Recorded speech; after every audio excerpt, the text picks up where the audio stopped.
ପିଲାମାନେ ସୁପ୍ରଭାତ। ଆଉ ଆମେ ଆଜି ଗୋଟେ ନୂତନ ବିଷୟକୁ ଯିବା। ମୁଁ ତୁମକୁ ଅଡ଼ିଓ ଭିଡ଼ିଓ ମାଧ୍ୟମରେ ମୁଁ ତୁମକୁ ପଢ଼େଇବି। ମୋ କଥା ତୁମକୁ ସମସ୍ତେ ଶୁଣିବ, ଠିକ୍ ଶୁଣିବ, ବୁଝିପାରିବ। ଆଉ ଆମେ ଯେଉଁ ବିଷୟରେ ପଢ଼ି ଯାଉଛେ ତା ନାଁ ହେଉଛି ବର୍ଷା। ମୁଁ ଏହାର କବି ପରିଚୟ ମୁଁ ପଢ଼ଉଛି ବୋଲି ଶୁଣ। ତେଣୁ ବର୍ଷା କବି ତୁମେ ଜାଣିଛ ପିଲେ ଆମର କଥାରେ ଗୋଟେ କୁହାଯାଇଛି, ଚକ୍ରାର ପୂର୍ତ୍ତିବ ଉନ୍ନତି ଋତୁଚକ୍ରାଣୀ, ଅର୍ଥାତ୍ ଋତୁଚକ୍ର ଚକ୍ର ପରି ଘୁରୁଛି। ପୃଥିବୀର ପରିବର୍ତ୍ତନରେ ଗୋଟିଏ ପରେ ଗୋଟିଏ ଋତୁ ଏ ଧରାପୃଷ୍ଠରେ ଅବତରଣ କରୁଛନ୍ତି, ଯାହାର ପ୍ରଭାବରେ ଏ ପୃଥିବୀ, ଏ ମହି, ଏ ଧରିତ୍ରୀ କ'ଣ ହେଉଛି ମହିମାନ୍ୱିତ ହେଉଛି। ତେଣୁକରି ଆମେ ଯଦି ଦେଖିବା, ତୁମେ ଜାଣିଛ ଯେ ଆମର ଏ ଯେଉଁ ଋତୁଚକ୍ରର ପରିବର୍ତ୍ତନରେ କ'ଣ ହୁଏ, 12 ମାସରେ ଏ ଋତୁଚକ୍ର ପରିବର୍ତ୍ତନ ହୋଇଥାଏ, ଯେଉଁଥିରେ କି ଆମର 6 ଋତୁ କ'ଣ ହେଇଥାନ୍ତି ନା ଧରାବତରଣ କରିଥାନ୍ତି। ତେଣୁ ସେଇ 6 ଋତୁ କ'ଣ କ'ଣ ନା ଗ୍ରୀବ ଶହେ ଶିବ, ଗ୍ରୀଷ୍ମ, ବର୍ଷା, ଶରତ, ହେମନ୍ତ, ଶୀତ ଓ ବସନ୍ତ। ଜାଣିଛ ପିଲେ ଆମର ଗୋଟେ ଗୀତ ଅଛି, ପ୍ରଥମ ପଢ଼ିଛ, କ'ଣ ନା ପଢ଼ିଛ ନା ଏହା ପଢ଼ିଛ ଯେ ଆମର ବର୍ଷା ଋତୁ କହିଲେ 2ଟି ମାସକୁ ବୁଝାଏ। ଯେମିତି ଆମର କୁହାଯାଏ ନା ବର୍ଷାରେ ଆଷାଢ଼ ଶ୍ରାବଣ, ମେଘ ବରଷେ ଘନ ଘନ। ତେଣୁ ବର୍ଷା ଋତୁ କହିଲେ ଆମେ 2ଟି ମାସକୁ ବୁଝଉ, ତାହା ହେଉଛି କ'ଣ ଆଷାଢ଼ ଆଉ ଶ୍ରାବଣ ହେଲା। ପୁଣି କେତେବେଳେ ଆସେ ନା କହିଛି ନା ହେମନ୍ତ ବର୍ଷା ଋତୁ ପ୍ରବେଶିଲା, ମହିମଣ୍ଡଳ ସୁନ୍ଦରିଲା ହେଲା। ତେଣୁ ତୁମେ ଜାଣିଛ ପିଲେ ଗ୍ରୀଷ୍ମ ଋତୁ ପରେ ଆମର ବର୍ଷା ଋତୁର ଆଗମନ ହୋଇଥାଏ। ତେଣୁ ଆମେ ଯେଉଁ ବର୍ତ୍ତମାନ ବର୍ଷା ଋତୁକୁ ପଢ଼ିବାକୁ ଯିବା, ଏହି ବର୍ଷା ଋତୁର କବି ହେଲେ କିଏ ସେ ଆମର ତୁମେ ଜାଣିଛ ପିଲେ ନା ଅତିବଡ଼ି ଜଗନ୍ନାଥ ଦାସ ହେଲା। ତେଣୁ ଏକ ଆମ କବିଙ୍କର ପରିଚୟ ଗୋଟେ ରଖୁଛି ଏଠି ଯେ ଆମର ଯେଉଁ ଅତିବଡ଼ି ଜଗନ୍ନାଥ ଦାସ ଇଏ ହେଲେ କିଏ ସେ ନା ତୁମେ ଜାଣିଛ ପିଲେ 15ଶ ଶତାବ୍ଦୀର ପଞ୍ଚସଖା ଯୁଗୀୟ ହେଲେ କବି। ଏହି କବିଙ୍କର ଜନ୍ମ କେଉଁଠି ନା ପୁରୀ ଜିଲ୍ଲାର କପିଳେଶ୍ୱରପୁର ଗ୍ରାମରେ, ଯିଏକି ରଚନା କରିଥିଲେ ଆମର ଓଡ଼ିଆ ପୁରାଣ, ଯାହାର ନାମ ହେଉଛି କ'ଣ ଭାଗବତ। ଜାଣିଛ ପିଲେ ଘରେ ଘରେ ପୁରେ ପୁରେ এই ଭାଗବତ ବହୁ ଆଦୃତ, ବହୁ ପ୍ରସିଦ୍ଧ। ତେଣୁ ଭାଗବତ ଆମ ପ୍ରତ୍ୟେକ ଘରେ ପଢ଼ା ହୁଏ। ଭାଗବତ ଟୁଙ୍ଗି ଦେଖିବ ଗାଁ ଗାଁରେ ଭାଗବତ ଟୁଙ୍ଗି ରହିଛି, ଯାହାର ଏହି ଭାଗବତର ପ୍ରଥମ ତାର ଲେଖା ହେଉଛି କ'ଣ ନା ନମୋ ନୃସିଂହ ଚରଣ ଅନାଦି ପରମ କାରଣ। ଏହା ହେଉଛି ପ୍ରଥମ ଲାଇନ୍।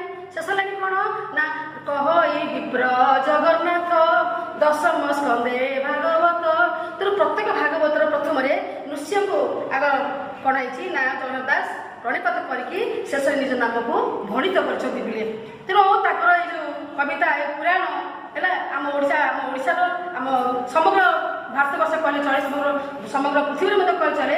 ଏହା ହେଉଛି ଏକ ଜନାଦୃତ, ଆଉ ଏହା ହେଉଛି ଏକ କ'ଣ ଅତି ପବିତ୍ର ପୁରାଣ ବୋଲି କୁହାଯାଏ ହେଲା। ତେଣୁ ଏଇଠି ବି କ'ଣ ହେଇଛି, ଆମ ଥରେ କହିଥିଲା ନା ଜଗନ୍ନାଥ ଆମର ଚୈତନ୍ୟ ମହାପ୍ରଭୁ ଆମ ଓଡ଼ିଶାକୁ ଆସିଥିଲେ, ଯେଉଁଥିରେ କି ଆମର ସବୁବେଳେ ଜଗନ୍ନାଥ ଦାସ କ'ଣ କରନ୍ତି ନା ପାଠ କରନ୍ତି କେଉଁଠି ଶ୍ରୀମନ୍ଦିର ଯାଇକି ପାଠ କରନ୍ତି, ଆମର ଭାଗବତ ପଢ଼ିଥାନ୍ତି। ତେଣୁ ତାଙ୍କ ଭାଗବତ ପଠନରେ ତାଙ୍କର ଏତେ ସେ ଭାବ ବିହଳ ହୋଇଯାନ୍ତି ଯେ ତାକୁ ଦେଖିକି ଭାବ ବିହଳକୁ ଦେଖିକି ଆମର ଚୈତନ୍ୟ ମହାପ୍ରଭୁ ତାଙ୍କୁ ଅତି ବଡ଼ି ଆଖ୍ୟା ଦେଇଥିଲେ। ତେଣୁ ସେଇ ଦିନଠାରୁ ଆମର ଜଗନ୍ନାଥଙ୍କର ଆଖ୍ୟା ହେଉଛି କ'ଣ ନା ଅତି ବଡ଼ି ଭକ୍ତ କବି ଜଗନ୍ନାଥ ଦାସ ହେଲା। ମୁଁ ତୁମକୁ କହୁଥିଲି ଇଏ ପଞ୍ଚସଖା ଯୁଗୀୟ କବି। ପଞ୍ଚସଖା କହିଲେ ଆମେ କାହାକୁ ବୁଝିବା? ଅଚ୍ୟୁତ, ଅନନ୍ତ, ଯଶବନ୍ତ, ବଳରାମ ଓ ଜଗନ୍ନାଥ ଦାସ। ବୁଝିପାରୁଛି ପିଲେ? ତେଣୁ ଆମର ଏ ଯେଉଁ କବି ବର୍ଷା କବିତାକୁ ଆମେ ପଢ଼ିବା, ଏହାକୁ ରଚନା କରିଛନ୍ତି କିଏ ସେ ଆମର ଅତି ବଡ଼ି ଭକ୍ତ କବି ଜଗନ୍ନାଥ ଦାସ। ଏଠି କ'ଣ ବର୍ଣ୍ଣନା କରିଛନ୍ତି ନା ଏଇଆ ବର୍ଣ୍ଣନା କରିଛନ୍ତି ଯେ ବର୍ଷା ଋତୁର ଆଗମନ କିପରି ହୋଇଛି, ବର୍ଷା ଋତୁ ଆଗମନରେ ପ୍ରକୃତିର ସୁଷମା କିପରି ଲାଭ କରିଛି ଏବଂ ଏହାର ଉପକାର କ'ଣ, ଏସବୁକୁ ନେଇକି ବର୍ଷା କବିତାଟା ଆମର ରଚିତ ହୋଇଅଛି। ବର୍ତ୍ତମାନ ଆସ ଶସ୍ୟରେ ଆମେ କବିତାଟିକୁ ପଠନ କରିବା ହେଲା।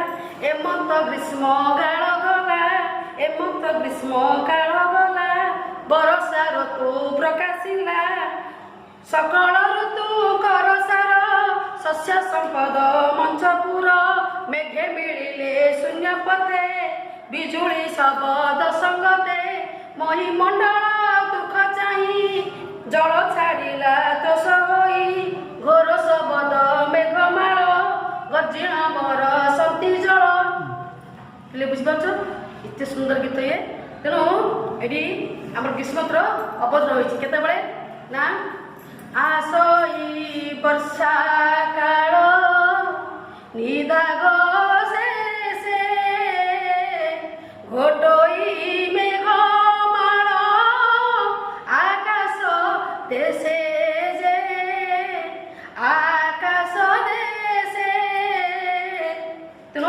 କହୁଛି ତେଣୁ ଆମେ ଜାଣିଲେ ଆସଇ ବର୍ଷା କାଳ ନିଦାଘ ଶେଷେ।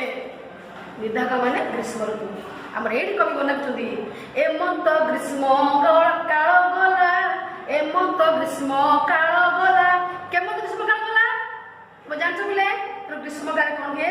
ପ୍ରଚଣ୍ଡ ରୌଦ୍ରତା ପରେ ସନ୍ତାପିତ ହୋଇଥାଏ ଏ ପୃଥିବୀ, ଏ ଧରଣୀ, ଏ ଜଗତବାସୀ, ଏ କଣ ନା ବୃକ୍ଷରାଜି। କାହିଁକି ନା ପ୍ରଚଣ୍ଡ ରୌଦ୍ରତା ପରେ ଶୁଷ୍କ ଆଉ ଟାଙ୍ଗର ଏବଂ କଣ ଅନୁର୍ବର ହୋଇଥାଏ ଭୂମି, ଆଉ ସମସ୍ତେ ମଧ୍ୟ ସନ୍ତାପିତ ହୋଇଥାନ୍ତି କଣ ନା ଜଳ ଟିକେ ପାଇବା ପାଇଁ। କାହିଁକି ନା ଜଳକୁ ଜୀବନ ବୋଲି କୁହାଯାଏ ପିଲେ।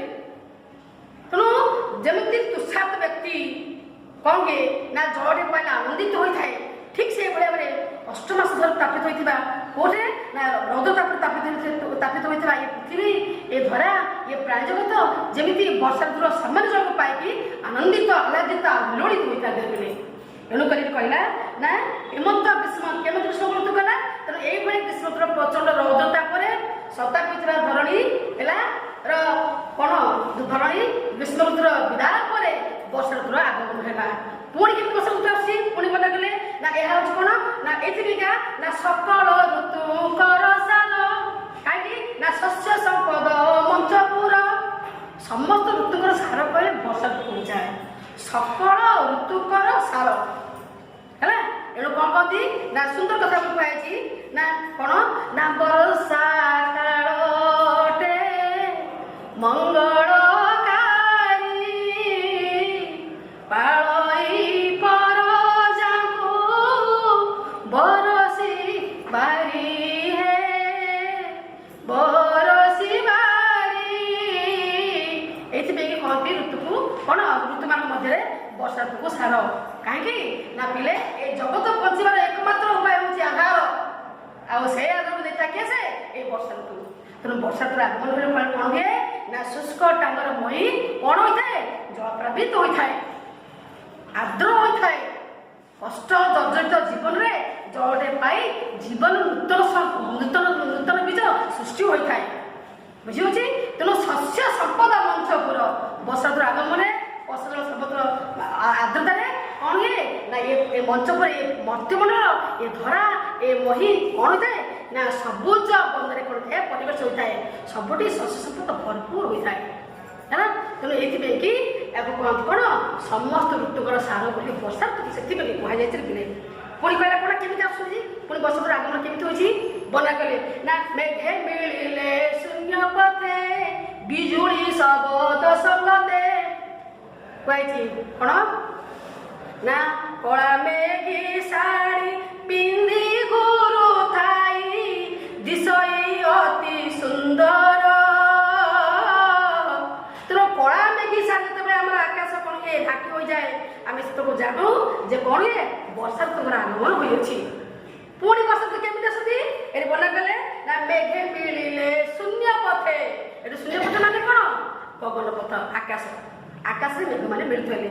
ପୁଣି କଣ କଲେ କେମିତି ପୁଣି କେମିତି ମାନେ ଦୃଷ୍ଟି କରିଛନ୍ତି ନା ବିଜୁଳି ଶବଦ ସଙ୍ଗତେ ଘଡ଼ଘଡ଼ି ବିଜୁଳିକୁ ନେଇକି ସାଥିରେ ନେଇକି ଆମର ଏ ମେଘ କଣ କରନ୍ତି? କଳା ମେଘି ଶାଢ଼ୀ ସହିତ ମେଘ କଣ କରନ୍ତି ନା ଧରାପୃଷ୍ଠକୁ ଅବତରଣ କରିଥାନ୍ତି ପିଲେ।